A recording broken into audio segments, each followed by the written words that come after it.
আজকে আমি রান্না করব পালং শাকের ঘন্ট। তাই কড়াইয়ে দিয়ে দিচ্ছি তেল।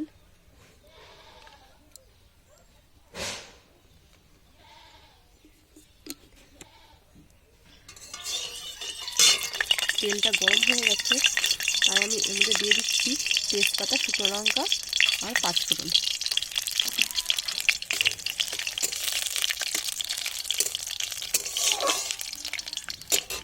পালং শাকের জন্য আমি এখানে কেটে নিয়েছি পেঁপে, শিম, পটল, কাঁচকলা, বেগুন, কাঁচা লঙ্কা, দিয়ে দিচ্ছি আলু।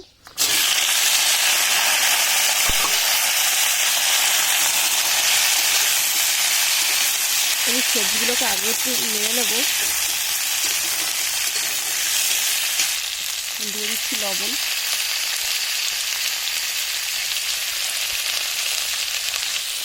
দিয়ে দিচ্ছি হলুদ গুঁড়ো।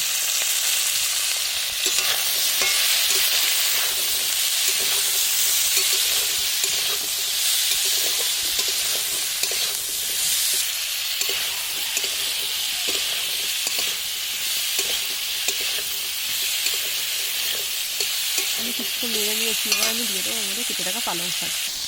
আমি দিয়ে দিচ্ছি কেটে রাখা পালং শাকগুলো।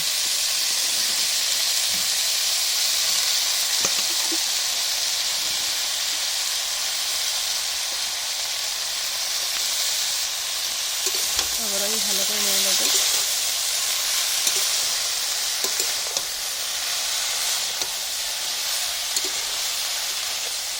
তোমরা কিন্তু এর মধ্যে মূলো দেবে, আমার মূলো ছিল না বলে আমি সেই জন্য মূলোটা দিইনি এর মধ্যে।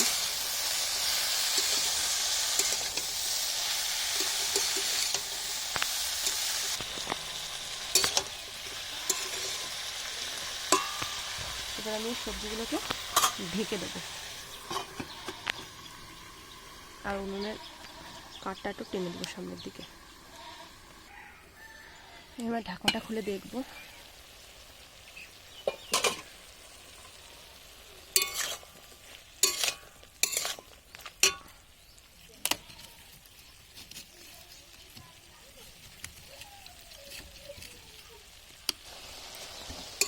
উনুনটা নেড়ে গেছিলো, আবার ধরিয়ে নিলাম।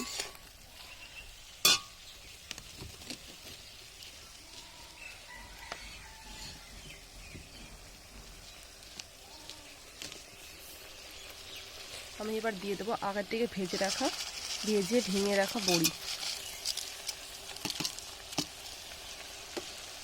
বড়িগুলো এখনই দিয়ে দিলাম, না হলে পরে এই বড়িগুলো একটুখানি কম বেশি জল থাকে দিলে পরে সিদ্ধটা ভালো হয়। যেহেতু আমি এর মধ্যে জল দেবো না, আমি বড়িগুলো এখনই দিয়ে দিলাম। আমি আবারও এটাকে ঢেকে দেবো। আমি আবার ঢাকনাটা খুলবো। সিদ্ধ হয়ে গেছে সবজিগুলো, সব সবজি ভালো মতো সিদ্ধ হয়ে গেছে। তোমার বড়িগুলো মনে হচ্ছে সিদ্ধ হয়নি, বড়িগুলো একটুখানি কম সিদ্ধ হচ্ছে। আমি এবার দিয়ে দেবো এর মধ্যে একটু চিনি। আমি দিয়ে দিচ্ছি 1 চামচ চিনি এর মধ্যে।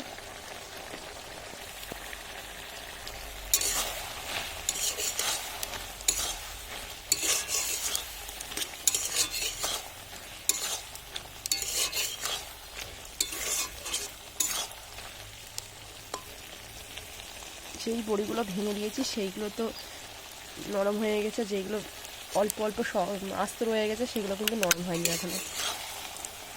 এই বড়িগুলো ভালো না, সিদ্ধটা কম হয়।